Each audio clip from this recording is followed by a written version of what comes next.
Hi, this is Sheldon here from the Currency Advisory Desk with today's report. Well, the dollar strengthened by 79 paise yesterday against the Indian rupee to close at 52.64. The US dollar index is at 79.60, which is down by 0.10%.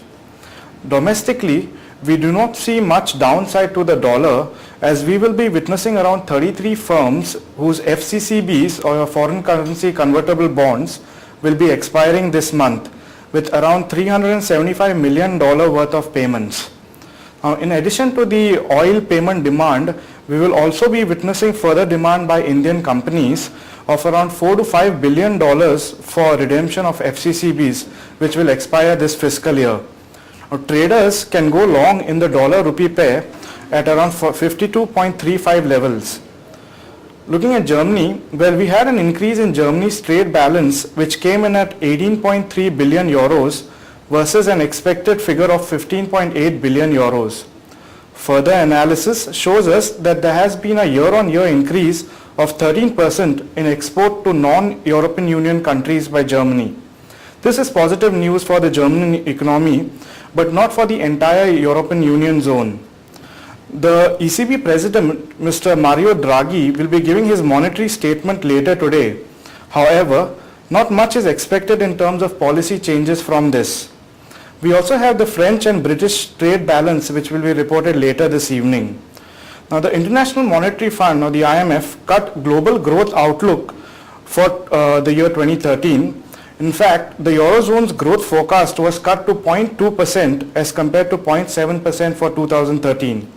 India also witnessed a cut to 4.9%, and this has been reduced drastically from an earlier forecast of 6.1%. So there has been a drop in the forecast as such.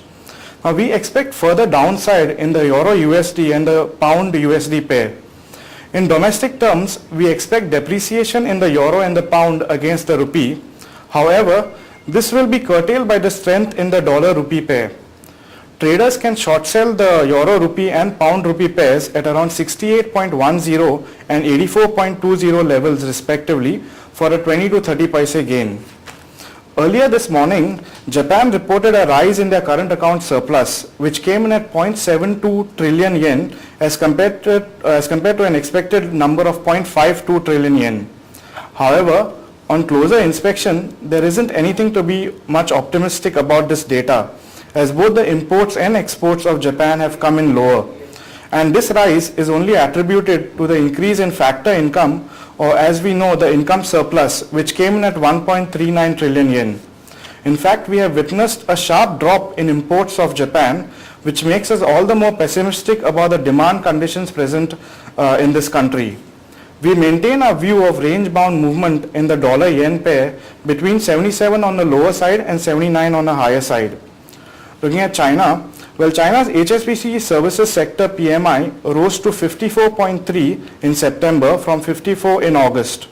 Now, we do not read much into this because the rise is reported in the services sector, and also it has been reported by the private HSBC services index, while the official index still shows a negative outlook.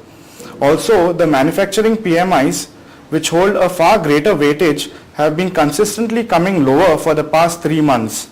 And this includes both the official as well as the HSBC manufacturing PMI.